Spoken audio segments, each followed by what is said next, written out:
Hi, welcome back to Burning River Bushcraft. Today we're going to be setting up and assembling this Wildgame Innovation game feeder. So I don't know a lot about game feeders. I've never actually used one. I got this for Christmas.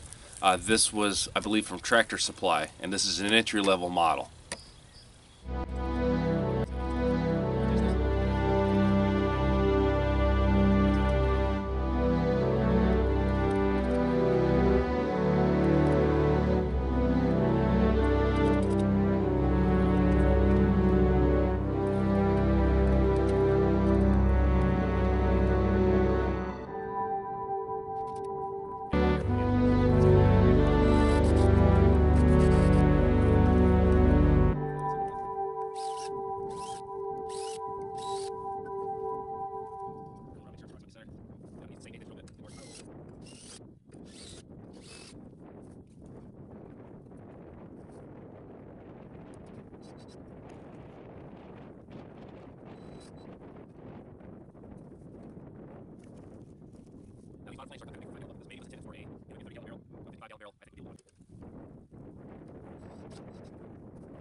The wires come off the timer assembly. I've got two wires with one battery, and then I have two quick slides. The quick slide on my model is worked onto a motor with a red dot. So look inside here.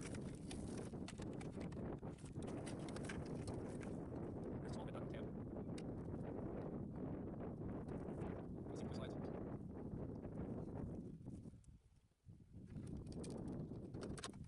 So I've got the front off this weatherproof case, and all the electronics are poked back in here, and the only thing left to do is to test it out. Now before you do that, you need to make sure you have clearance on your broadcaster. Now when you turn this on, this broadcaster is going to spin, so you got to make sure you have your fingers and everything else away from there. On the face of the controller itself, there's an orange test button. I'm going to go ahead and hit that orange test button, and then it gives itself a little bit of time. You don't have time for you to step back and get out of the way so you don't get pelted in the face with corn. And then just gives it a short spurt. One thing that I did not do correct on assembly, when I put this wing nut in, there was supposed to be a regular nut that went behind the wing nut. That way the bolt itself would stay rigid and you could loosen the wing nut and raise it up and down. You know, I admitted that. I'm not even going to go back and put it in. It's not that big a deal to me. But in certain situations, you know, definitely assemble it as the manufacturer directs. Alright, so this has been a Wildgame Innovation photocell game feeder assembly. The assembly on it's been pretty straightforward, no real problems with it. As far as legality of a game feeder, you know, check your local, state, and federal laws. You know, these aren't legal in all areas. They're not legal for all species. You can hunt over a game feeder for deer in Ohio. You cannot do it with turkey. Also, any type of federal migratory birds, you can't hunt over a game feeder. As far as ethics go with a game feeder, you know, I have never shot an animal over a game feeder before, but behind me there's about 40 acres of woods surrounded by about 120 acres of fields.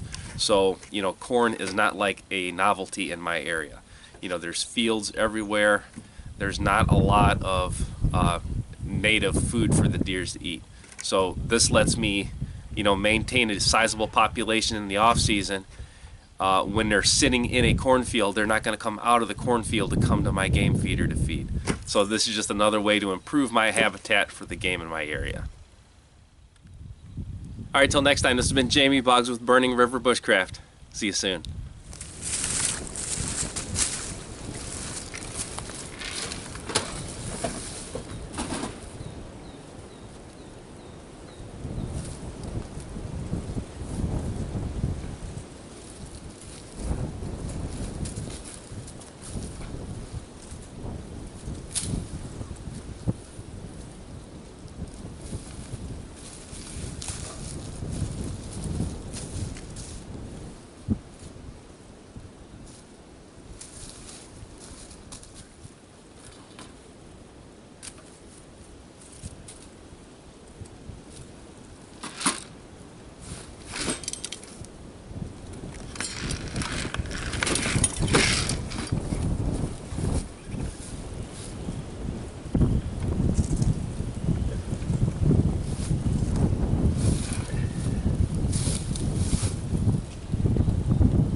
slinging corn this far.